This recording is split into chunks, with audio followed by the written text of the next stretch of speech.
দর্শক আসসালামু আলাইকুম, welcome back to my channel. চলে এলাম আরেকটা নতুন রেসিপি নিয়ে। আমার আজকের রেসিপি হচ্ছে এই শীতে লাল টকটকে লাল শাক, তাও আবার ছোটো মাছ দিয়ে। দেখতে যেমন লোভনীয়, খেতে কিন্তু ভীষণ মজার, আর রান্না করাটাও খুবই সহজ।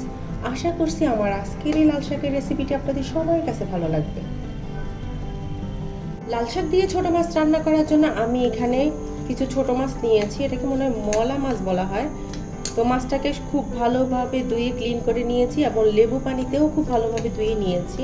লেবু পানিতে ধুলে কিন্তু মাছের গন্ধ থাকে না, আঁশের একটা গন্ধ যে থাকে সেটা থাকে না। তো আমি এখানে পেঁয়াজ কুচি দিয়ে দিয়েছি, কাঁচামরিচ দিয়ে দিচ্ছি, একটা টমেটোকেও কুচি করে দিয়ে দিলাম, চুলার আঁচটা ধরিয়ে দিলাম। এই পর্যায়ে আমি কোয়াটা চা চামচের মতো হলুদের গুঁড়ো দিয়ে দিচ্ছি,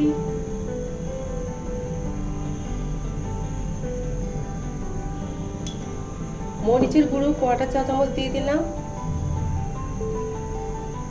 আর সামান্য জিরের গুঁড়ো দিয়ে দিলাম,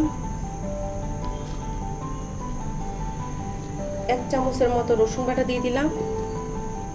তো এখন আমি সবগুলো উপকরণকে তেলের সাথে খুব ভালোভাবে ভেজে নিব। এরপর আমি তেল দিয়ে দিচ্ছি। আমি এখানে 3 টেবিল চামচের মতো সয়াবিন তেল দিয়ে দিলাম, দিয়ে খুব ভালোভাবে মিশিয়ে দিচ্ছি। এখন আমি লবণ দিয়ে দিব,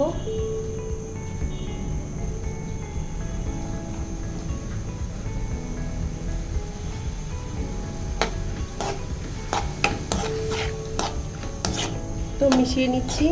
হালকা একটু পানি দিয়ে দিব কষানোর জন্য, হালকা একটু পানি দিয়ে দিচ্ছি। এখন আমি মাছটাকে খুব সুন্দরভাবে কষিয়ে নিব।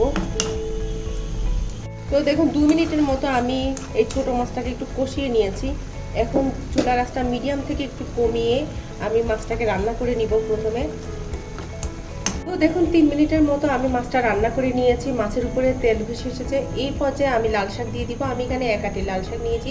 লাল শাকটাকে আমি কেটে ধুয়ে ভালোভাবে ক্লিন করে নিয়েছি, সেটা এখন দিয়ে দিচ্ছি।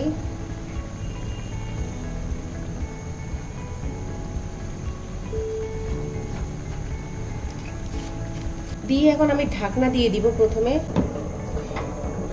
আমি লাল শাকের মধ্যে ঢাকনাটা দিয়ে দিলাম। এখন আমি আরও 2-3 মিনিট অপেক্ষা করব শাকটা নুয়ে আসা পর্যন্ত। তো 2-3 মিনিট পরে আমি এখন ঢাকনাটা তুলে নিচ্ছি। তো দেখুন শাকটা নুয়ে পড়েছে। এখন আমি হালকা হাতে নেড়ে দিচ্ছি।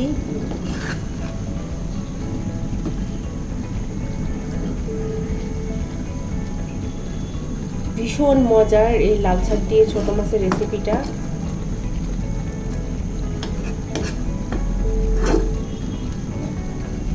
তো এই পর্যায়ে আমি হালকা একটু পানি দিয়ে দিব, সামান্য একটু পানি দিয়ে দিব, দিয়ে আবার নেড়ে চেড়ে একটু মিশিয়ে দিচ্ছি।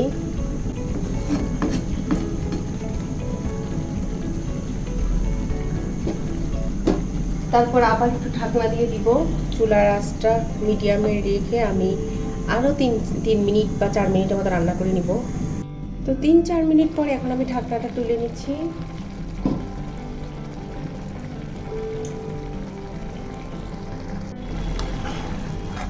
তো দেখুন মাছটা পুরোপুরি সেদ্ধ হয়ে গিয়েছে, আর লাল শাকটাও সেদ্ধ হয়ে গিয়েছে। লবণটা চেক করে নিচ্ছি।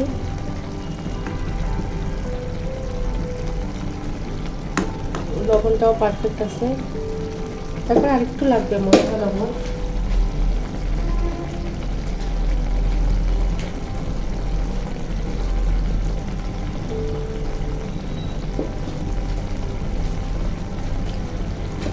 আর একটু সামান্য লাগবে, সেজন্য দিয়ে দিলাম। দিয়ে আবার একটু মিশিয়ে নিচ্ছি।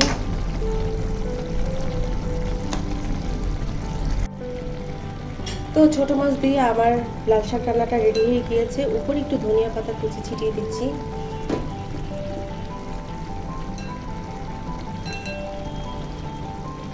দিয়ে একটু মিশিয়ে দিচ্ছি। তো আমার আজকের এই ছোট মাছ দিয়ে লাল শাকের রেসিপিটি আপনাদের কাছে কেমন লেগেছে? অনেক কালারফুল দেখতে, খেতে যে কিন্তু ভীষণ মজা হয়েছে। আশা করছি আমার আজকের এই রেসিপিটি আপনাদের সবার কাছে ভালো লাগবে। ভালো লাগলে অবশ্যই একটা লাইক দিবেন, কমেন্ট করবেন, সাবস্ক্রাইব করবেন। আজ তাহলে এই পর্যন্ত। সবাই ভালো থাকবেন। আল্লাহ হাফেজ।